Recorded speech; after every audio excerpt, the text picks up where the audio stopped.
How's it going, everybody? I am the Texas Man. Welcome back to the channel to another video. I hope you guys are all having an amazing day. Thank you if you guys are watching this, and I hope you guys are all having a good Christmas and holiday. So this is going to be my list for what I believe are the top 10 video games of 2019. Before we get into this video, I just want to say there was a lot of video games for me to pick that came out this year, and so I really had a long and a hard time deciding what to put into my top 10 list. So before I get into that video, I want to let you guys know of some video games that I thought deserved to be at least mentioned. They didn't make the list just because of the fact that they are okay games or they have a lot of controversy in them, and I just didn't feel or believe that they really fit being there. So for mentions, I'm going to talk about the fact that I thought Kingdom Hearts 3 was really good, Life is Strange 2, Pokemon Sword and Shield, Halo Reach, Call of Duty Modern Warfare, Crackdown 3, Far Cry New Dawn, Jump Force, Dirt Rally 2, Days Gone, Mortal Kombat 11, Dauntless, Destiny 2 Shadowkeep, and Ghost Recon Breakpoint. So with that, we're going to talk about the fact that I'm going to start at the very bottom and work my way up. So let's talk about Resident Evil 2, the remake. I believe that deserved to be in number 10.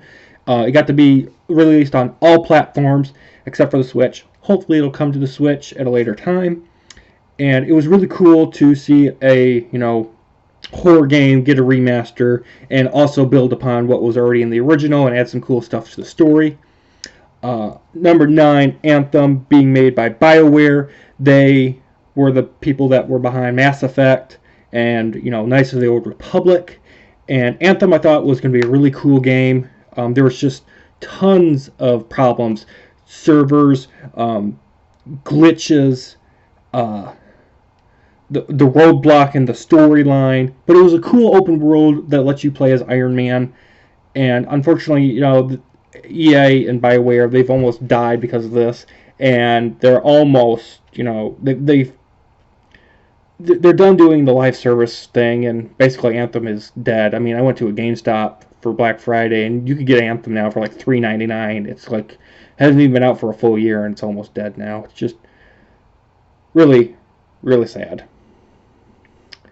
At number 8, Metro Exodus. I had no plan to play this game, and I hadn't played the first 3, but I just thought it looked really, really cool.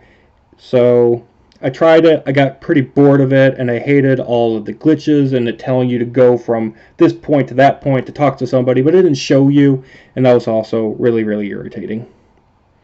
Number 7, Crash Team Racing. I was really looking forward to this. All of the Crash Team stuff from past games put into it, and it was pretty cool, playing Crash Team Racing again on not only PlayStation 4, but on Xbox One and PC, and even on Switch. And then about a month or so later, it put in microtransactions. EA. Number 6, The Division 2. I was having a blast playing this game when it came out. And, we got to go to Washington, D.C. I had a blast playing it with friends, family, and coworkers. We beat everything. We got to the last mission to do the end game stuff. The game crashed on me and reset me all the way to 0, making it so as if though I never played the game to begin with. So I lost all my progress, all my guns and whatnot. And so I was like, okay, either I'm going to spend another 40 plus hours grinding to get everything and doing the story all over, or I can just move on with my life. And so I did, because the game screwed me over. Yes, it has patched it. The game is now in a much better and stable spot with free content updates and some DLC and patches and whatnot, but the fact that the game crashed and made me reset all the way to 0 in the first 2 months just still leaves a bad taste in my mouth. At number 5, Borderlands 3, continuing, with the prequel sequel, Borderlands and Borderlands 2. I was pretty excited, but also hesitant with the fact that, Borderlands 2 ends with Jack dying, so I'm like, who are the villains going to be? Oh, Borderlands 3. Let's have twins that are YouTubers be bad guys. Yeah. Not what I wanted to see at all. And these YouTubers were really weird. They're all like, subscribe and hit the bell notification button or we're going to kill you. And I'm like, wow, you just made every single YouTuber creator seem like they're demons and they're out to kill people. Great job, video game. Also, this game just got really boring. I didn't care about collecting the loot and the characters and whatnot. Claptrap was around for a little bit, but he was like the only funny character that I actually cared about, and even that was really scaled down to not having much of him compared to the past games. And I really just got bored. The graphic engine also is still from last gen, and I honestly don't think they need to do any more Borderlands. They've kind of ruined the franchise, in my personal opinion. Number 4, Need for Speed Heat. This game has no microtransactions whatsoever. Hallelujah. Unlike the past game that was basically a slot machine. This game forces you to have to actually play the game, whether it be the fact that you can pick between playing at night or daytime, to get currency, to buy car parts and vehicles and whatnot. You actually have to play the game. There is no microtransactions, and after almost a month of this game being out, there still is no microtransactions. It's a single player experience with a little bit of multiplayer, so you can play through the campaign, and then you can play multiplayer with your friends. It's an amazing experience. I highly encourage you guys to check it out. Number 3, Rage 2. This is, of course, made by Bethesda, one of the best games ever. This game has no multiplayer whatsoever, and it has no microtransactions. It's had 2 story DLCs with The Rise of Ghost and Terromania, and it's not so much about story as it is, just being a ranger and you're out in the wilderness kicking demons' asses. You're using your shotgun, your assault rifle, and your other bazillion different types of equipment and all of your cool abilities, and you're just wrecking people and killing people and doing missions and whatnot. And it honestly is a lot of fun. At number 2, Jedi Fallen Order. This game does have a lot of bugs and problems, but the fact that this is a game made by Respawn and EA, and there is no microtransactions, there is no multiplayer, it is an amazing game, and I highly encourage you to check it out. And it builds, upon the fact of what happens in between Revenge of the Sith and A New Hope. And there's a lot of references to the Clone Wars and Rebels and whatnot. Highly encourage you guys to check out the game. It's really phenomenal. And then at my number one, I can't talk, I'm sorry. At my number 1 spot, what I believe is the best game of 2019 is the RPG open world FPS game made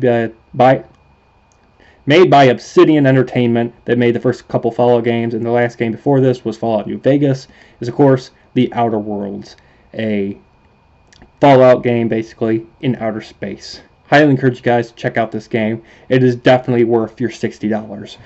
Reason being for it is it's an amazing game. There's no multiplayer, there's no microtransactions, you're just playing through the story.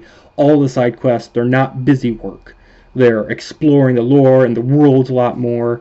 You feel for the characters that you're helping out, plus you're getting experience points for your different skill trees and reputation and whatnot. And there's dialogue trees, kind of like from Mass Effect or something like that.